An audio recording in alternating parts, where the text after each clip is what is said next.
नमस्कार दोस्तों, मरुवाणी राजस्थान में स्वागत है। आज हम बात करेंगे भारत में मचे एक नए तहलके को लेकर। जैसा कि आपको पता होगा या नहीं है तो फिर हम बता देते हैं कि आज से 20 साल पहले भारत की राजनीति में एक नया भूचाल लाने वाले तहलका के पत्रकार अनिरुद्ध बैल ने एक नई शुरुआत की है।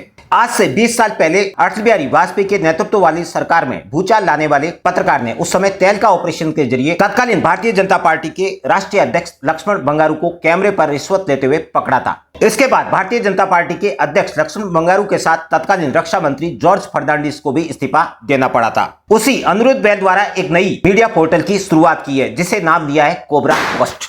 और कोबरा पोस्ट में एक नई सीरीज शुरू हुई है। इस सीरीज का नाम है लूट वाला सीरीज ने अपने एपिसोड की शुरुआत अनिल अंबानी के स्टिंग के साथ की है। अनिल अंबानी पर आरोपों की झड़ी लगा दी है, लेकिन अनिरुद्ध बैल ने यह भी कहा है कि आने वाले समय में कॉर्पोरेट जगत के साथ राजनीतिक और मीडिया जगत के कई खुलासे किए जाएंगे, जिसके बाद भारतीय जनता पार्टी और अन्य राजनीतिक दलों में भूचाल आ गया है। हालांकि कई बुद्धिजीवी मानते हैं कि अनिरुद्ध बैल की स्टिंग अन्य राजनीतिक दलों की बजाय भारतीय जनता पार्टी पर केंद्रित होगी। इसी राजनीतिक बहस ने भारत में एक नया मोड़ लाया है। ऐसे में ये स्टिंग क्या होगी और कैसे होगी, इसकी संपूर्ण जानकारी आपको इसी वीडियो में दी जाएगी। वीडियो को शुरू करने से पहले आपसे रिक्वेस्ट है, अगर आपने अभी तक हमारे चैनल को सब्सक्राइब नहीं किया तो प्लीज सब्सक्राइब करें। वीडियो को लाइक करना ना भूलें। आप इस कोबरा पोस्ट के बारे में क्या सोचते हैं, कमेंट बॉक्स के जरिए अपनी राय को प्रकट करें। कोबरा पोस्ट एक स्वतंत्र इन्वेस्टिगेटिव मीडिया पोर्टल है जिसकी स्थापना 2003 में हुई थी। इस पोर्टल के फाउंडर अनिरुद्ध बैल है। वो वही पत्रकार है जिन्होंने तहलका में ऑपरेशन वेस्ट एंड 2001 में किया था। उस समय इस ऑपरेशन के बाद बीजेपी अध्यक्ष लक्ष्मण बंगारू को कैमरे पर रिश्वत लेते हुए पकड़ा गया, जिसके बाद लक्ष्मण बंगारू और रक्षा मंत्री जॉर्ज फर्नांडिस को इस्तीफा देना पड़ा था। उस समय यह घटना भारतीय पत्रकारिता को नई दिशा देने में कामयाब हुई थी। अब उन्हीं अनिरुद्ध बैल द्वारा लूट वाला सीरीज की शुरुआत की है।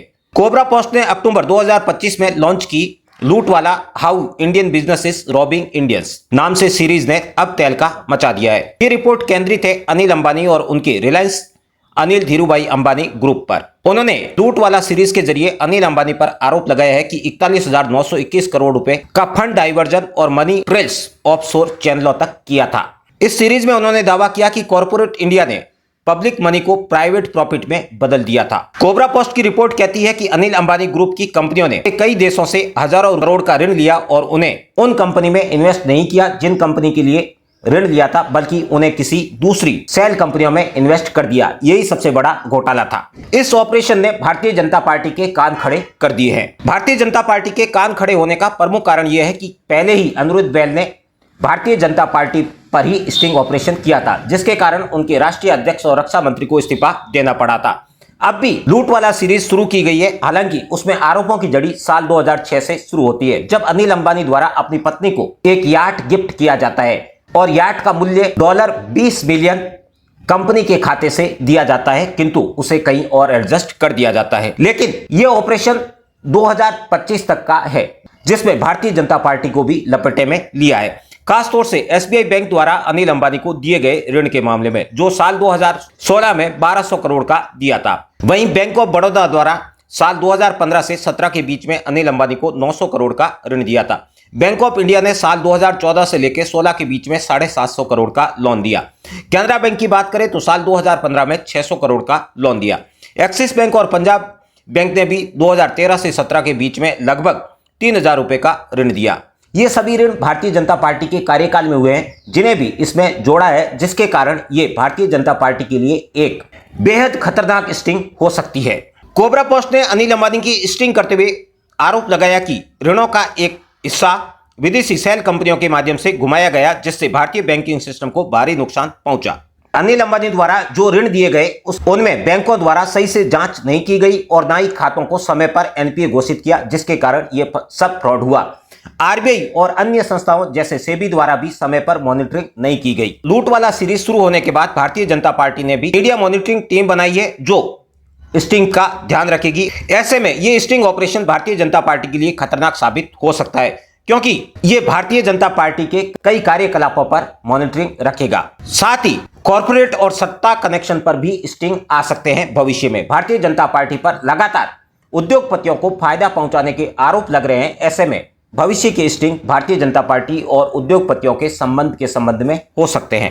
पोर्टल के संस्थापक ने भी दावा किया है कि भविष्य में इस तरह के कई अन्य स्टिंग ऑपरेशन होंगे जो सत्ता और उद्योगपतियों के साथ जुड़े हुए हो सकते हैं। आने वाले समय में अन्य बिजनेस टाइकून, मीडिया नेटवर्क और राजनीतिक फंडिंग की जांच हो सकती है। सोशल मीडिया पर सवाल है कि क्या ये नया तहलका बनने जा रहा है, क्या तहलका की तरह एक फिर तहलका मचेगा। हालांकि मीडिया जगत और बुद्धिजीवी कहते हैं कि इस तरह के स्टिंग ऑपरेशन उचित नहीं है। अटल बिहारी वाजपेयी के समय तत्कालीन बीजेपी अध्यक्ष लक्ष्मण बंगारू और रक्षा मंत्री को इस्तीफा देना पड़ा था, लेकिन इस्तीफा किसी घोटाले के कारण नहीं हुआ। स्टिंग ऑपरेशन द्वारा उनको ऑफर की गई रकम को लक्ष्मण बंगारू ने स्वीकार कर दिया था, जिसके कारण उन्हें इस्तीफा देना पड़ा, जो उचित नहीं है। किसी मीडिया हाउस द्वारा इस तरह के कृत्य किए जाते हैं तो राजनीतिक अस्थिरता की उत्पत्ति होती है, जो भविष्य में भी हो सकती है। लेकिन जो इस तरह के स्टिंग ऑपरेशन के समर्थक है, उनका कहना है कि लोकतंत्र में सत्य को दबाया नहीं जा सकता है, उसे स्टिंग के जरिए सबके सामने लाना ही चाहिए। ऐसे में तहलका के बाद कई सुधार हुए, लेकिन दबाव भी बढ़ा। अब सवाल लूटवाला की सीरीज सत्य की वापसी या राजनीति की परीक्षा का है। क्या यह सत्य दिखाएगा या फिर राजनीति में अस्थिरता पैदा करेगा? यह सवाल हर किसी के मन में जरूर पैदा हो रहा है। राजनीतिक जगत के लोगों के अलावा कॉर्पोरेट के लोगों ने भी स्टिंग ऑपरेशन को लेकर सवाल खड़े किए हैं। कई कंपनियों ने कोबरा पोस्ट पर गलत सूचना फैलाने का आरोप लगाया है। अनिल अंबानी ग्रुप की रिपोर्ट बदनाम करने वाली रिपोर्ट है, जो न सिर्फ अनिल अंबानी को बल्कि भारतीय उद्योग जगत को बदनाम कर रही है। उनके द्वारा ऋणों में जो हेरफेर की गई है वो वास्तविक नहीं है, लेकिन कोबरा पोस्ट का कहना है कि अनिल अंबानी द्वारा किए गए घोटालों का उनके पास डॉक्यूमेंट्री प्रूफ है। ये टकराव मीडिया जगत वर्सेस मनी पावर में आगे भी देखने को मिल सकता है, जिसे कई लोग सत्य वर्सेस प्रभाव की लड़ाई बता रहे हैं। हालांकि सत्ता पक्ष और कॉर्पोरेट जगत के आलोचकों का मानना है कि जब देश में पत्रकारिता सवाल पूछना बंद कर दे तो फिर जवाब भी खो जाते हैं। लूट वाला उस परंपरा की वापसी है जहां सच कैमरे के पीछे नहीं छिपता है, बल्कि कैमरे से जनता के सामने लाया जाता है। अब देखना यह है कि आने वाले भागों में कौन से नाम सामने आते हैं और किसके रिश्ते उजागर होते हैं। क्या ये भारतीय जनता पार्टी के कार्यालय तक भी पहुंचेगा और पहले की तरह कोई नया स्टिंग ऑपरेशन सामने आएगा?